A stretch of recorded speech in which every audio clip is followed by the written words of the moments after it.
نحمده ونصلي على رسوله الكريم اما بعد۔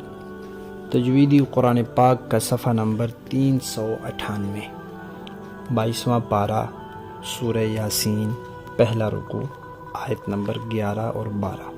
پڑھیے۔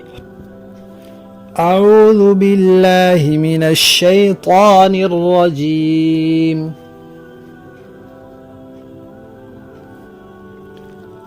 بسم اللہ الرحمن الرحیم۔ یہ جو ہم اعوذ باللہ میں رجیم پڑھتے ہیں اور بسم اللہ میں رحمان اور رحیم پڑھتے ہیں، یہ تینوں را جو ہیں یہ موٹے پڑے جاتے ہیں، اور حرف کو موٹا کرنے کا طریقہ یہ ہے کہ زبان کو انسان اوپر لگا دے، لیکن را کی ادائیگی میں بھی ہونٹوں کا کوئی دخل نہیں ہے۔ بعض بچے اس کو ہونٹ گول کر کے پڑھتے ہیں، تو ہونٹوں کو گول نہیں ہونے دینا۔ الرجیم، الرحمن، الرحیم، اس طرح پڑھنا ہے۔ انما تنذر، یہ بھی ذال ہے، دانتوں کو ملنے نہیں دینا، اوپر نیچے کے دانتوں کے درمیان زبان کی نوک دانتوں کے کنارے پر آئے گی۔ تنذر من اتبع الذکر وخشی الرحمن بالغیب۔ غیب ایسے نہیں پڑھنا، غیب، غیب۔ فبشرہ بمغفرۃ واجر کریم۔ انا نحن نحیی الموتى ونكتب ما قدموا وآثارهم۔ یہ ثا بھی اسی طرح ہے، زبان کی نوک دانتوں کے کنارے پر آئے گی، دانتوں کو ملنے نہیں دینا۔ وآثارهم وكل شيء أحصيناه في إمام مبين۔ بعض بچے اس کو اس طرح پڑھتے ہیں، مبین، جب یا پڑھ رہے ہوتے ہیں اس وقت بھی ان کی آواز ناک میں جا رہی ہوتی ہے، تو ایسے نہیں کرنا، مبین۔ ترجمے والے قرآن پاک کا صفحہ نمبر 824، 22واں پارہ، سورہ یاسین، پہلا رکوع، آیت نمبر 11 اور 12۔ اعوذ باللہ من الشیطان الرجیم، بسم اللہ الرحمن الرحیم۔ انما تنذر من اتبع الذکر وخشی الرحمن بالغیب فبشرہ بمغفرۃ واجر کریم۔ انا نحن نحیی الموتى ونكتب ما قدموا وآثارهم وكل شيء أحصيناه في إمام مبين۔ صدق اللہ العظیم۔ پچھلی آیات میں اللہ تعالیٰ نے فرمایا تھا کہ عرب کے اکثر لوگوں کے بارے میں یہ بات ثابت ہو چکی ہے کہ یہ ایمان نہیں لائیں گے، اس لیے کہ انہوں نے نبی پاک صلی اللہ علیہ وسلم اور قرآن پاک کے ساتھ ضد لگا لیے۔ جب کوئی ضد لگا لیتا ہے اور پھر اس میں آگے بڑھتا چلا جاتا ہے تو ایک موقع آتا ہے کہ اس کے دل پہ مہر لگ جاتی ہے، اور ضدی آدمی نے چونکہ ماننا نہیں ہوتا تو اس لیے اللہ تعالیٰ نے فرما دیا کہ ایمان نہیں لائیں گے۔ اب یہ فرما رہے ہیں کہ ان کو تو آپ ڈرائیں یا نہ ڈرائیں ان کو کوئی فرق نہیں پڑے گا، لیکن کچھ ایسے بھی لوگ ہیں جو نصیحت پر عمل کرتے ہیں، جو دل میں اللہ کا خوف رکھتے ہیں، تو آپ کے ڈرانے کا ان کو فائدہ پہنچے گا۔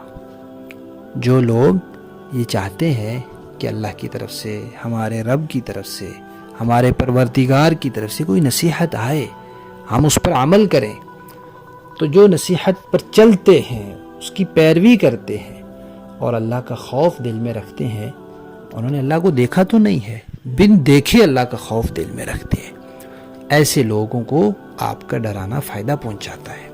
لہذا اللہ تعالیٰ فرماتے ہیں کہ اے پیغمبر صلی اللہ علیہ وسلم، آپ ایسے لوگوں کو خوشخبری سنا دیں۔ کس چیز کی خوشخبری؟ دو چیزوں کا فرمایا۔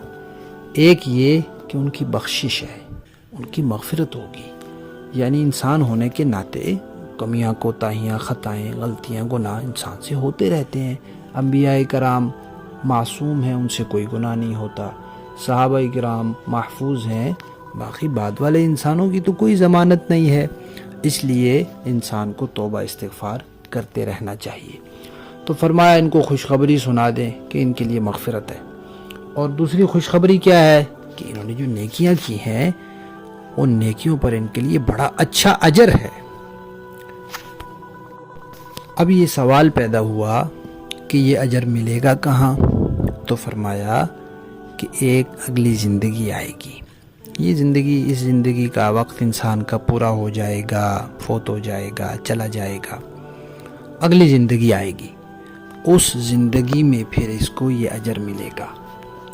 اور دنیا میں جو اللہ کی مان کر چلتے ہیں اور جو لوگ نہیں مان کر چلتے، ان دونوں کے درمیان پورا فرق وہاں ظاہر ہوگا کہ کس کو عزت ملتی ہے، کون ذلیل و رسوا ہوتا ہے، کس کو انعامات ملتے ہیں، کس کو سزا ملتی ہے، یہ پورا نمونہ وہاں ظاہر ہوگا۔ ایک اگلی زندگی آئے گی، اور فرمایا کہ وہ کیسی ہوگی؟ اس کے لیے ہم مردوں کو زندہ کریں گے۔ اچھا، مردے تو زندہ ہو گئے، اب ان کے جو اعمال انہوں نے دنیا میں کیے تھے ان کا ان کو بدلہ ملنا ہے۔ اللہ فرماتے ہیں اگرچہ ہمارا علم کامل ہے، یقینی ہے، لیکن پھر بھی ہماری کچھ حکمتیں ہیں، ان کی وجہ سے ہم نے ان کے اعمال کو لکھا بھی ہے۔ جو جو عمل یہ کرتے رہتے ہیں ان کے نامہ اعمال میں وہ عمل لکھا جاتا رہتا ہے۔ پھر یہاں اللہ تعالیٰ نے ایک لفظ فرمایا ہے قدمو، اس لیے کہ دنیا میں انسان جو عمل کرتا ہے وہ عمل ختم نہیں ہو جاتا، وہ آگے چلا جاتا ہے۔ تو اللہ تعالیٰ نے فرمایا جو یہ آگے بھیجتے جاتے ہیں ہم اس کو لکھتے جاتے ہیں، اور ان کو پورا پورا اس کا بدلہ ملے گا۔ پھر صرف عمل نہیں لکھتے بلکہ فرمایا کہ جو کوئی ان کے اعمال ہوتے ہیں ان کے اثرات بھی لکھتے ہیں، کیونکہ کبھی انسان کوئی نیکی کرتا ہے صرف اپنی ذات تک کرتا ہے، کبھی ایسی نیکی کرتا ہے انسان کہ اس سے پیچھے تک فائدہ پہنچتا رہتا ہے۔ مثلا کسی کو انسان علم دین سکھا دیتا ہے، کوئی اچھی نیکی کی کتاب لکھ دیتا ہے، کوئی مسجد مدرسہ یا نیک کام کے لیے کوئی عمارت بنوا دیتا ہے، کوئی بھی نیکی کا کام کر جاتا ہے جس کا بعد میں اس کو ثواب پہنچتا رہتا ہے۔ تو اللہ تعالیٰ فرماتے ہیں یہ آثار بھی ہم لکھتے جاتے ہیں۔ اور اسی طرح اگر کوئی بری کتاب لکھتا ہے، برائی کی کوئی عمارت بناتا ہے، بری چیز کسی کو سکھاتا ہے، کوئی برائی ایجاد کر کے جاتا ہے، تو اس کے نامہ اعمال میں بھی اس کا گناہ لکھا جاتا رہتا ہے۔ حدیث شریف میں آتا ہے جس نے کوئی اچھا طریقہ جاری کیا تو اس کو اس کا ثواب ملے گا، پھر جو لوگ اس طریقے پر چلیں گے ان لوگوں کو بھی پورا ثواب ملے گا، اور اس طریقہ جاری کرنے والے کو بھی اس کا ثواب ملے گا۔ اور کسی نے کوئی برا طریقہ جاری کیا تو اس کو اس کا گناہ ملے گا، اور پھر جتنے لوگ اس برے طریقے پر چلیں گے ان کو بھی پورا گناہ ملے گا، اور ان سب کے گناہ کے برابر اس کو بھی ملے گا۔ اور آثار کا ایک معنی پاؤں کے، قدم کے نشانات بھی ہیں۔ حدیث شریف میں آتا ہے کہ بندہ نماز کے لیے مسجد جاتا ہے تو ہر قدم پر ایک نیکی لکھی جاتی ہے۔ پھر اللہ تعالیٰ نے فرمایا کہ ہر چیز کو ہم نے ایک واضح کتاب میں شمار کر رکھا ہے، یعنی جو عمل انسان کرتا جاتا ہے اللہ تعالیٰ اس کو لکھتے جاتے ہیں، اور اللہ تعالیٰ کا علم چونکہ کامل ہے اور اللہ تعالیٰ کو پہلے سے علم ہے کہ انسان اپنی مرضی سے یہ کام کرے گا، تو اس لیے اللہ تعالیٰ نے وہ پہلے بھی لکھ دیے ہیں، جس کو ہم لوح محفوظ کہتے ہیں۔ لوح محفوظ میں اللہ تعالیٰ نے لکھ دیا ہے، لیکن انسان کو جو بدلہ ملے گا، جو جزا سزا ملے گی، وہ لوح محفوظ میں لکھے ہونے کی وجہ سے نہیں ملے گی، بلکہ اس لیے ملے گی جو اس نے خود اپنی مرضی سے کیے ہیں اور اس کے کرنے کے بعد اس کے نامہ اعمال میں لکھے گئے ہیں۔ لفظی معنی دیکھیے، انما سوائے اس کے نہیں، تنذرو آپ تو ڈراتے ہیں، من اس کو، اتبع جو پیروی کرے، الذکر نصیحت کی، وخشیہ اور ڈرے، الرحمن خدائے رحمان سے، بالغیب بن دیکھے، فبشرہ لہذا آپ اسے خوشخبری سنا دیں، بمغفرت بخشش کی، واجر کریم بڑے اچھے اجر کی، انا نحن بے شک ہم، نحیی زندہ کرتے ہیں، الموتا مردوں کو۔ کافر کہتے تھے من یحیی العظام، ان ہڈیوں کو کون زندہ کرے گا؟ اللہ نے فرمایا ہم زندہ کریں گے۔ وَنَكْتُبُ اور ہم لکھتے جاتے ہیں، ما وہ اعمال، قدموا جو یہ آگے بھیجتے ہیں، وآثارہم اور ان کے نشانات بھی ہم لکھتے جاتے ہیں، وَكُلَّ شَيْءٍ اور ہر چیز، احصیناہ ہم نے شمار کر رکھی ہے، فی امام، امام کا معنی یہاں کتاب ہے، امام کے کئی معنی آتے ہیں، یہاں اس کا معنی کتاب ہے۔ ہم نے کتاب میں، مبین جو واضح کتاب ہے، یعنی لوح محفوظ میں ہم نے ہر چیز شمار کر رکھی ہے، محفوظ کر رکھی ہے۔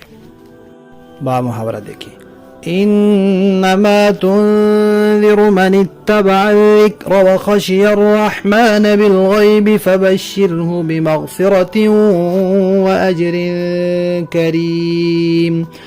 آپ تو صرف ایسے شخص کو خبردار کر سکتے ہیں جو نصیحت پر چلے اور خدائے رحمان کو دیکھے بغیر اس سے ڈرے، چنانچہ ایسے شخص کو آپ مغفرت اور باعزت اجر کی خوشخبری سنا دیں۔ انا نحن نحیی الموتى ونکتب ما قدموا وآثارهم وَكُلَّ شَيْءٍ أَحْصَيْنَاهُ فِي إِمَامٍ مُبِينٍ، یقیناً ہم ہی مردوں کو زندہ کریں گے، اور جو کچھ عمل انہوں نے آگے بھیجے ہیں ہم ان کو بھی لکھتے جاتے ہیں، اور ان کے کاموں کے جو اثرات ہیں ان کو بھی، اور ہم نے ایک واضح کتاب میں ہر چیز کا پورا احاطہ کر رکھا ہے۔ صدق اللہ العظیم۔ اللہ تعالی ہمیں بھی ان لوگوں میں شامل فرما لیں جو نصیحت کی پیروی کرتے ہیں اور بن دیکھے اللہ تعالیٰ سے ڈرتے ہیں، پھر ان کے لیے مغفرت کی اور بڑے عزت والے اجر کی